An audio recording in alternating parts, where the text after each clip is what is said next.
Offensive will not be stopped by blowing up hydroelectric power station. The armed forces of Ukraine have stated that the Russians' blowing up of the Kharkiv hydroelectric power plant will not prevent the defense forces from continuing to liberate the occupied territories. Ukraine has all the necessary watercraft and pontoon bridge crossings to cross water obstacles. The enemy's insidious actions, which are creating a social and economic crisis, will not stop the defense forces of Ukraine, which are ready to liberate the occupied territories of Ukraine. Strategic Communications Department of the Armed Forces of Ukraine said.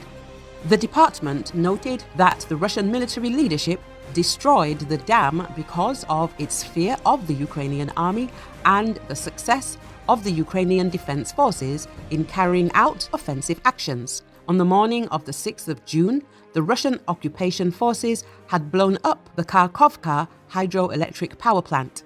The Kharkiv dam is part of the Kharkiv hydroelectric power plant built in the 1950s and 1960s in Kherson Oblast.